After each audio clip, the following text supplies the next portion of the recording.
성탄주의를 맞이하면서 또 성탄 시즌이 되면 세상 사람들은 뭐 때문에 기뻐하고 즐거워해야 될 줄도 모른 채 그냥 분위기에 젖어가지고 이 시간들을 보냅니다.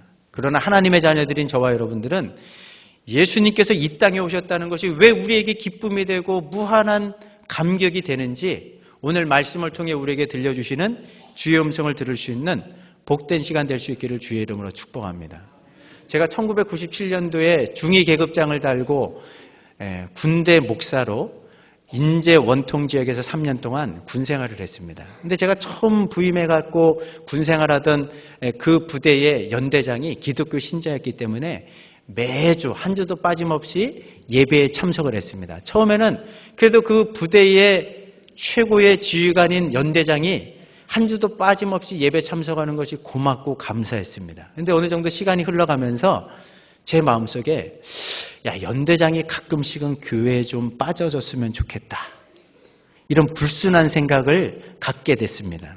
목사인 제가 이런 생각을 갖게 된 이유는 뭐냐면 예배 시간이 문제가 아니라 예배 시간 다음에 있게 되는 교제와 나눔 시간 때문이었습니다. 연대장이 참석해가지고 최대한 분위기를 편안하게 해주려고 하는데도 불구하고 연대장이 그 다과 시간에 참석하기만 하면 분위기가 썰렁해지는 거예요. 그 다른 장교 신자들이 연대장을 자꾸 의식하면서 이 얼굴이 경직이 되는 겁니다. 그래서 아니 이 교회에서는 계급장 다 떼고 형제 자매 형제 좀 사랑을 좀 나눴으면 좋겠다. 아무리 이야기를 해도 화기애애한 분위기가 형성되는 게 아니라 화기애매한 분위기가 매주 형성이 되는 거예요. 그러다 보니까 연대장이 좀 예배만 드리고 이 교제 시간 참석하지 않고 좀 떠나가셨으면 좋겠다. 이런 생각을 제가 해본 적이 있습니다. 그때 제가 좀 느낀 게 뭐냐면 계급이 다르고 직위가 다르고 또 서로의 입장이 다르면 흉어물 없이 서로의 마음을 주고받고 하면서 하나된 참 사랑의 교제를 나누는 것이 정말 어렵구나. 이거를 제가 느껴보았습니다. 그런데 이런 것이 군대에서만 벌어지는 일일까요? 절대 그렇지 않습니다. 우리 회사만 보더라도 회사의 사장과 직원은 갑과 을의 관계입니다. 아무리 사장이 마음을 열어놓고 사원들에게 다가서려고 해도 사장이 다가오면 직원들은 움츠러들 수밖에 없는 거죠. 긴장할 수밖에 없는 겁니다. 행여나 사장이 호출이라도 하면 사장실 문을 놓고 할 때 마음을 졸일 수밖에 없는 게 직원들의 마음인 거죠. 시어머니와 며느리의 관계도 마찬가지예요. 세상의 3대 거짓말 중에 하나가 시어머님을 어머니처럼 모시겠습니다. 며느리를 딸처럼 생각하겠습니다. 이런 말이라고 하지 않습니까? 아무리 서로를 배려하면서 잘해주려고 해도 시어머니, 며느리라는 이 관계는 어느 정도의 긴장 관계가 형성될 수밖에 없는 관계라는 거죠. 이상한 게 아닙니다. 당연한 거죠. 그러면 이렇게 사람과 사람 사이의 관계에서도 서로의 이해관계나 또 서로가 갖고 있는 위치, 신분, 직위에 따라서 어색함이 있고 때로는 긴장감이 흐르고 때로는 심지어는 두려운 마음까지 찾아오는 것이 사람들의 관계일진데 피조물인 인간이 창조주 하나님을 만나려고 한다면 얼마나 큰 긴장감, 얼마나 큰 두려움이 우리 인생 가운데 찾아오겠습니까? 구약 성경을 보면요. 이스라엘 백성들 가운데서도 거룩하게 구별된 제사장들이 하나님이 거하시는 성막과 성전에 나갈 때는 항상 마음을 졸여야만 됐습니다. 하나님이 정하신 정결율법에 따라서 목욕 재개하고 옷을 갈아입고 거룩한 세마포 옷을 입고 발걸음도 한 걸음 한 걸음 조심조심 떼었지만 성막에 들어갈 때마다 행여나 실수하지 않을까 긴장할 수밖에 없는 거죠. 실제로 제사장들이 성막에 들어갈 때는 어땠습니까? 방울이 달린 줄을 동여 메고 들어가는 거예요. 거룩하신 하나님을 배웁다가 행여나 잘못된 일이 있어서 그 현장에서 즉사하게 되면 누구도 성막에 들어갈 수 없는 거예요. 그러면 줄로 끄집어내는 겁니다. 실제로 구약 성경 말씀 보면 모세의 형이었던 아론의 두 아들 홈리와 비나스가 제사장 직분을 감당하면서 하나님이 정하신 불로만 그 분향단에 불을 피워야 되는데 자기 마음대로 하나님의 말씀을 가볍게 여기면서 그 자기가 하나님이 정하신 불이 아닌 다른 불로 분향단에 불을 피우다가 그 자리에서 즉사했습니다. 그러다 보니까 구약의 백성들은 하나님을 생각할 때 가까운 분이 아니었어요. 가까이에게는 너무나 멀리 있는 당신이었다는 거죠. 그러니까 하나님과 구약 이스라엘 백성들의 관계가 어떤 관계였는지를 단적으로 보여주는 예가 출애굽기에 나옵니다. 이스라엘 백성들은 조상 대대로 하나님을 섬겨왔던 민족 아닙니까? 그러나 하나님께서 하늘의 보좌에서 잠시 내려오셔가지고 이 땅에 살아가고 있는 백성들을 만나시기 위해서 시내산에 강림하셨습니다. 그런데 지금 하나님이 자기 백성을 만나시겠다고 시내산에 강림하셨는데 이 사실이 백성들에게는 반갑지가 않았어요. 도무지 기쁘지가 않았습니다. 오히려 두려움에 사로잡혀가지고 하나님 앞에 가까이 나아가는 것을 꺼려하고 있었습니다. 그래서 그때 출애굽기 말씀 보면 이스라엘 백성들이 지도자 모세에게 이런 요청을 하는 거죠. 출애굽기 20장 19절 말씀을 같이 한번 읽어보십니다. 시작. 그들이 우레와 나팔 소리와 산의 연기를 볼 때에 멀리 서서 모세에게 이르되 당신이 우리에게 말하고 하나님이 직접 우리에게 말씀하시지 말게 하소서. 왜 그렇습니까? 우리가 죽을까 하나이다. 조상 대대로 섬겨왔던 분이 하나님인데 정작 그 하나님이 지금 시내산에 강림하셨다고 하니까 반가운 마음에 한 걸음에 달려가지 못했습니다. 불꽃 같은 눈으로 우리의 삶을, 우리의 마음속을 다 들여다보시는 그 하나님 앞에 행여나 내 연약함이 노출되고 하나님의 진노를 살까봐, 죽을까봐 두려운 나머지 중재자 모세를 내세우는 거죠. 하나님이 직접 저희들에게 절대로 말씀하는 이런 사태가 벌어지지 않게 좀 해주십시오. 당신에게 들려주시는 말씀을 우리가 듣겠습니다. 이렇게 요청하는 이스라엘 백성들의 모습을 봅니다. 이스라엘 백성들뿐만 아니죠. 선지자들 가운데 위대한 선지자였던 이사야 선지자가 성전에서 예배하는 가운데 영광 가운데 거하시는 하나님을 보게 됐습니다. 그 하나님의 영광을 보자마자 본능적으로 반응하는 것이 무엇입니까? 화로다 나여 망하게 되었도다. 나는 입술이 부정한 자여 입술이 부정한 백성 가운데 거하면서 만군의 여호와신 하나님을 배웠음이로다. 탄식하고 있는 선지자의 모습을 보게 되는 겁니다. 구약의 이스라엘 백성들과 하나님과의 관계가 이런 관계였다는 거죠. 예수님이 이 땅에 오시기 전까지만 해도 하나님은 너무나 멀리 계신 분입니다. 연약한 인생들은 도무지 범접할 수 없는 먼 곳에 계신 분이고 도무지 가까이 다가설 수 없는 분, 크고 두려운 분이 바로 하나님이셨다는 거죠. 그런데 하나님의 아들이 이 땅에 오심으로 말미암아 하나님과 인간 사이에 소원했던 관계를 완벽하게 회복해 주신 거예요. 그 아들 예수님을 통하지 않았더라면 하나님이 이렇게 사랑이 많으시고 자비와 긍휼이 풍성하시고 끝도 없이 우리를 품어주기를 원하시는 그런 하나님이었다는 것을 우리는 절대로 알지 못했을 겁니다.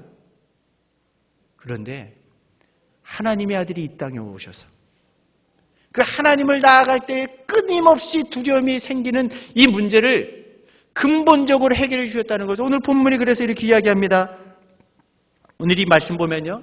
우리가 하나님을 만나면서 그 하나님 앞에 정말 두려운 마음이 아니라 기쁘고 즐거운 마음을 가지고 그 하나님을 찾을 수 있는 첫 번째 이유는 뭐냐면 바로 죄의 문제를 우리 하나님께서 그 아들 예수님을 통해서 해결해 주셨기 때문입니다.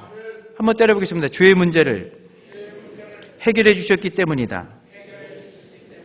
인간이 범죄하기 전까지만 해도요, 하나님과 우리 인간과의 관계는 친밀한 관계였습니다. 가까운 관계였습니다.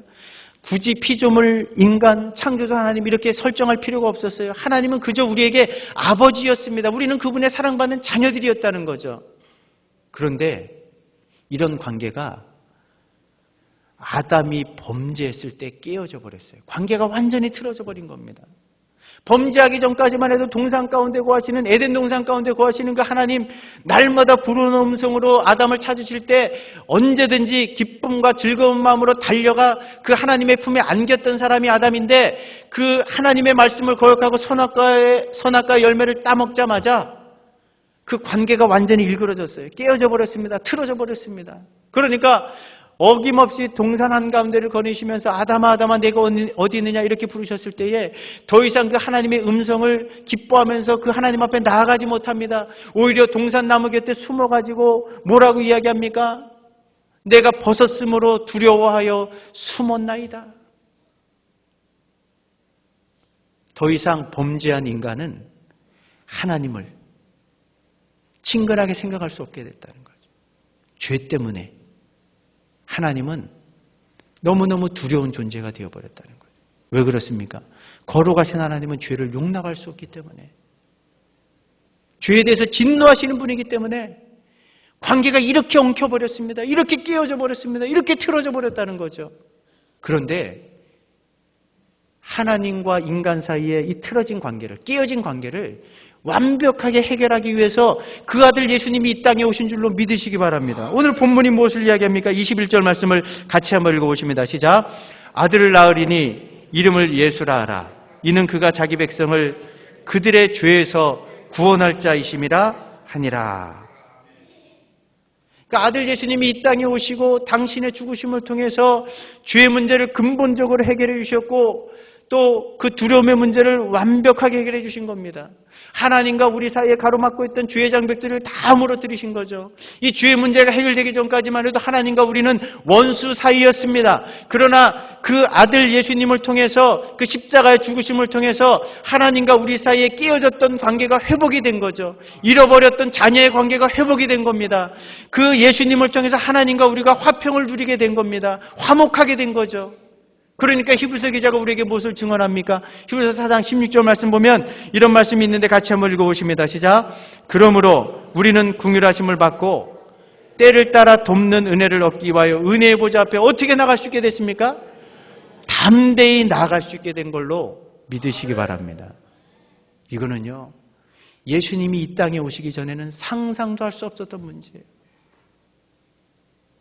예전에는 도무지 경험할 수 없었던 그런 관계였다는 거죠.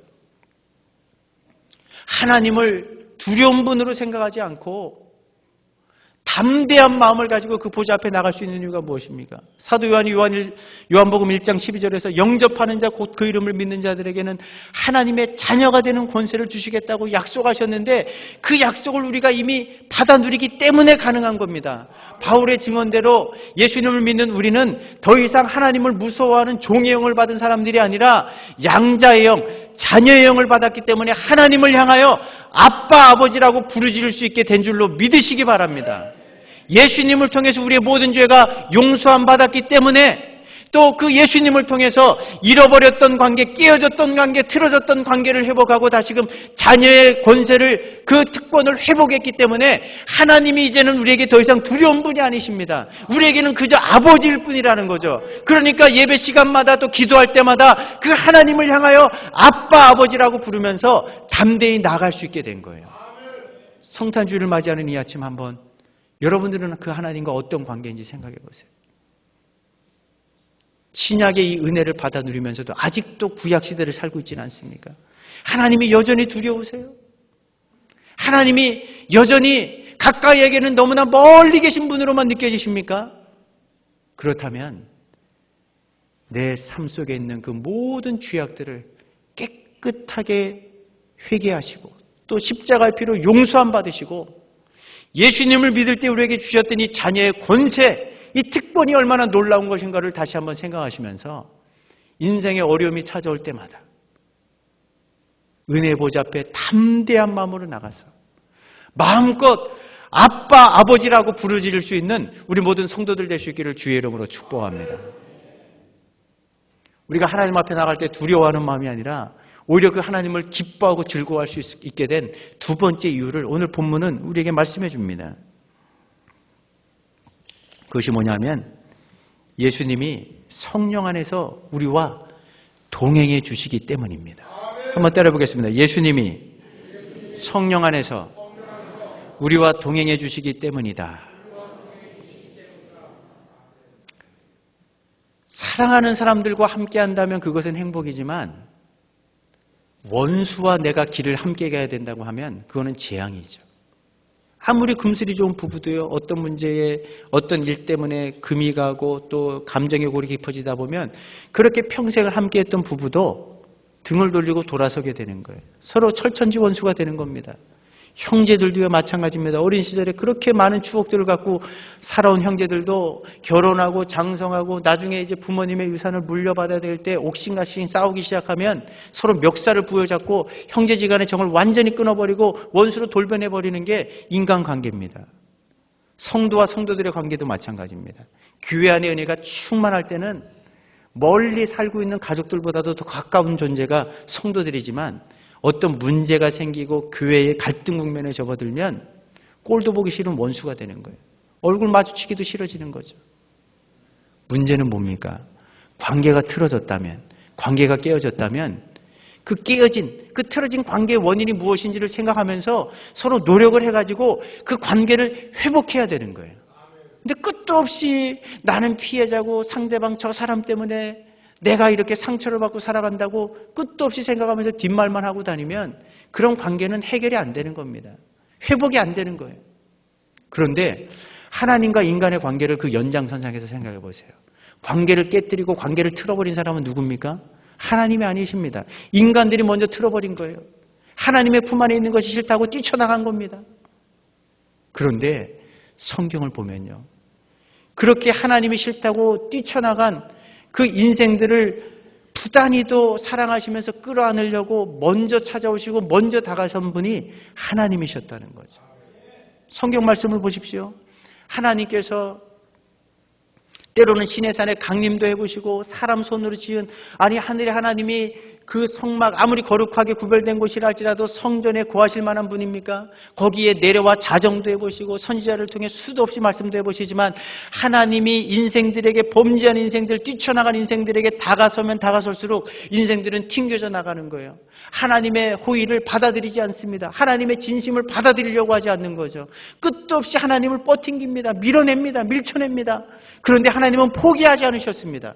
포기하지 않으시고 끝까지 그런 인생들을 품으시려고 한 거죠. 하다 안 되니까 하나님께서 하늘의 영광을 다 내팽겨 치시고 이 땅으로 내려오신 거예요. 인간이 되신 겁니다. 그 이유가 뭔지 아세요?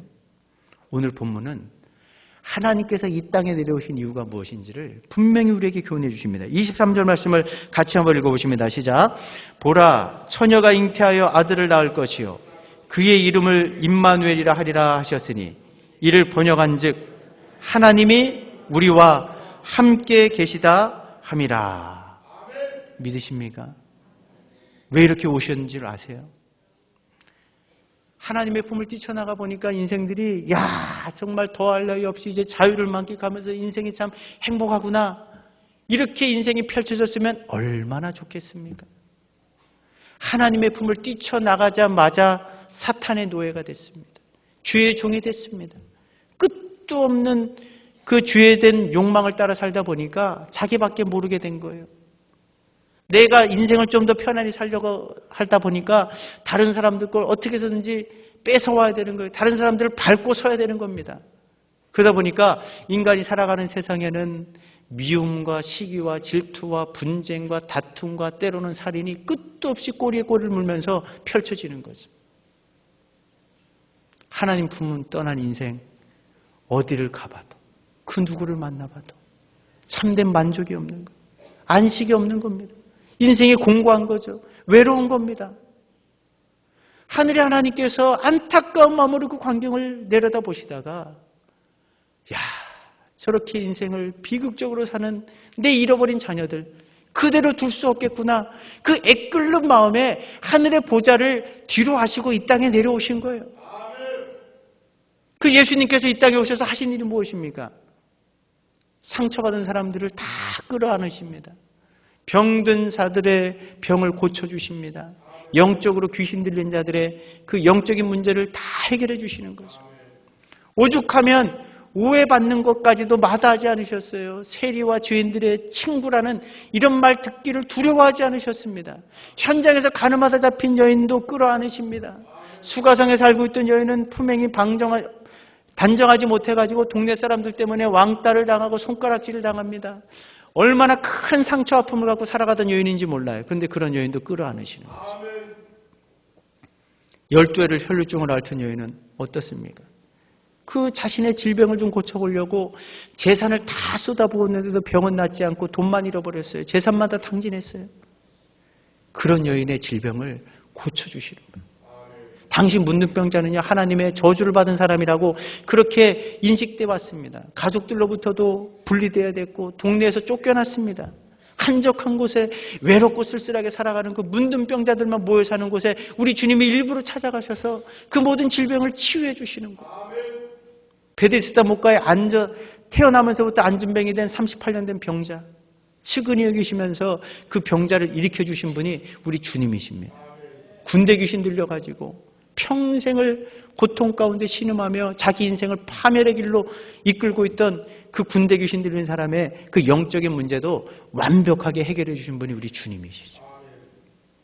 이 땅에 오셔서 예수님이 당신의 삶을 통해서 죄의 문제가 해결되기만 하면 하나님이 너희들에게 어떤 분으로 다가올 수 있는지를 보여주신 거예요. 삶으로 증거해 주신 겁니다. 너희들이 하나님에 대해서 오해하고 있구나. 이런 끼어진 관계, 틀어진 관계는 하나님 잘못이 아니야. 너희 잘못 때문이야. 죄의 문제를 해결하기만 하면 끝도 없이 우리를 품어주시고 상처 아픔을 보듬어 주시고 우리 육신의 질병을 치유해 주시고 영적인 문제를 완벽하게 해결해 주기를 원하시는 분이 바로 너희들이 믿는 하나님이라는 것을 예수님이 당신의 삶을 통해서 우리에게 보여주신 겁니다. 증거해 주신 거죠. 그래서 그 예수님이 우리에게 뭐라고 말씀하십니까? 나를 본 자는 하나님을 보았거늘 뭐 또다시 하나님을 보여달라고 하느냐? 그러니까 하나님에 대한 인식을 완전히 바꾸어 놓으신 분이 예수님이라는 거죠. 이렇게 평생을 사시면서 하나님이 어떤 분인지를 우리에게 증거해 주셨던 그 주님이 이렇게 험한 세상에 사고와 사건이 끊이지 않는 이 세상 한가운데를 살면서 어느 곳에도 마음 둘 곳이 없어 정말 고아처럼 너무나 쓸쓸히 외롭게 살아가는 인생들을 그대로 방치해 둘 수가 없어서 사실은 하늘보좌로 구원의 사역을 완성하시고 올라가시기 전에 제자들에게, 근심하는 제자들에게 이런 분명한 약속의 말씀을 주셨습니다. 요한복음 14장 16절 17절 말씀을 한번 읽어보십니다. 시작. 내가 아버지께 구하겠으니 그가 또 다른 보혜사를 너희에게 주사 영원토록 너희와 함께 있게 하리니 그는 진리의 영이라.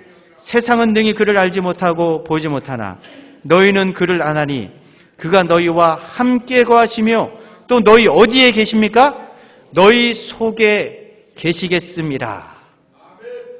이 속이라는 이 헬라어 단어를 보면요, 누구의 안에 있다라는 그런 전치사가 쓰이고 있는 거예요. 생각해 보세요. 하나님의 마음이 느껴지십니까? 홀로 힘겹게 살아가는 인생들을 차마 눈 뜨고 볼 수가 없으셨던 거예요. 그래서 하나님이 이 땅에 내려오신 겁니다. 그것도 모자라가지고 마치 군중 속에 어린 아이를 풀어놓고 마음껏 놀게 하는 그 부모의 심정을 생각해 보세요. 행여나 부모의 시야에서 내 아이가 사라질까 봐 눈을 들이대고 있는 게 부모의 심정이지 않습니까? 우리 하나님 아버지가 그런 마음이셨다는 거죠. 이 험난한 세상에 잃어버린 영혼들이지만, 잃어버린 자식들이지만 그냥 방치해두는 것을 하나님께서 차마 눈뜨고 보실 수가 없었습니다. 그래서 그 아들 예수님을 이 땅에 보내셔서 우리와 동행하게 하셨을 뿐만 아니라 그 정도로 만족하지 않으시고 우리 속에 성령 하나님을 보내주신 거예요. 예수님을 믿을 때 성령 하나님과 동행하게 해주신 겁니다. 우리 마음속에 거하시는 성령 하나님은 한순간도 우리를 떠나지 않습니다. 우리가 살아가는 모든 인생의 순간을 함께 하시는 분이 우리 안에 거하시는 성령 하나님인 줄로 믿으시기 바랍니다. 믿으세요? 오늘 말씀하고 있지 않습니까? 영원토록 너희와 함께 해주기 위해서. 예수님이 우리 곁에 계셨다면 성령 하나님을 보내셔서 우리 속에 집어넣어 주신다는 거죠. 우리 많은 분들이 지금 투병 중에 계시고, 여러분들 수술대 한번 올라보셨습니까? 수술대 오를 때는요, 아무리 사랑하는 가족도 그 수술대에 함께 오를 수 없어요. 끝까지 함께 할 수 없습니다. 근데 그 자리, 누구도 나를 돌아보지 않는 그 극한, 그 외로움, 그 고통, 나 홀로 모든 것들을 감당해야 되는 그 자리에 여러분과 함께하는 분이 계십니다. 성령 하나님이 그 순간도 함께 하십니다. 우리가 하나님을 아빠, 아버지라고 부르면서 기도하는 것, 이게 낯설지 않고 이상하지 않은 이유가 뭔지 아세요? 우리 안에 성령 하나님이 계시기 때문입니다. 예배하면서 때로는 깨달아지고 때로는 마음에 감동이 밀려오고 어떤 죄에 대해서 고백하게 하는 그 이유가 무엇인지 아세요? 우리 자의적으로 절대 하지 못합니다. 의지적으로 하는 게 아닙니다. 이미 성령 하나님께서 우리 안에 역사하시기 때문인 줄로 믿으시기 바랍니다. 우리가 인생을 살면서 어떤 일을 결정해야 될 때, 어떤 선택의 상황에 놓이게 될 때 하나님께서 깨달음을 주시고 어떤 말씀을 생각나게 하시고 삶의 지혜를 주셔갖고 어떤 길을 걸어가게 하시는 것, 우리 안에 거하시는 성령 하나님이 구체적으로 우리 인생 가운데 함께 하시기 때문인 줄로 믿으시기 바랍니다. 얼마나 좋습니까? 성령 하나님이 이런 은혜를 우리 삶 가운데 베풀어 주시는 거예요. 이 모든 은혜는요, 하나님의 아들이 이 땅에 오시는 것에서부터 시작된 겁니다. 성탄주의를 맞이하는 이 아침 나는 하나님이 이렇게 내 인생 가운데 가까이 오길 원하시고, 아니 내 곁에 계시는 것만으로도 만족치 않으시고 내 속에 성령 하나님을 보내셔서 주님 오시는 그날까지 인생의 모든 순간 단 한순간도 놓치지 않고 나를 이렇게 눈동자같이 지켜주길 원하시는구나. 그 성령 하나님의 은혜 가운데 여러분들 얼마나 머물고 계십니까? 이 은혜를 얼마나 풍성히 누리고 계십니까? 성탄주의를 맞이하는 이 아침 이 은혜가 우리 모든 성도님들의 삶 가운데 임할 수 있기를 주의 이름으로 축복합니다.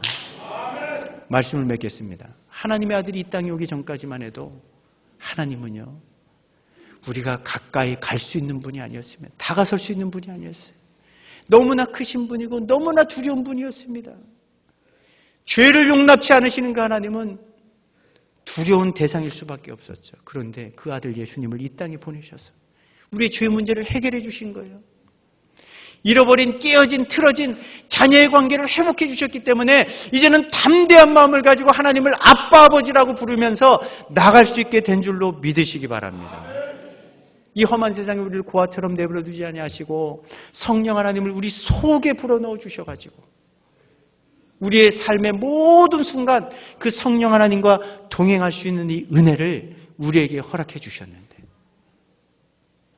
성탄주의를 맞이하는 이 아침 하나님, 이 은혜를 다시 한번 우리 삶 가운데 부어주시고 주님과 날마다 성령 안에서 동행할 수 있는 이 영광스러운 자리, 하나님의 자녀가 마땅히 서야 되는 이 자리에 우리를 이끌어 주시옵소서. 이 간절한 기도의 제목을 하나님 앞에 올려드릴 수 있는 이 아침 될 수 있기를 주의 이름으로 축복합니다.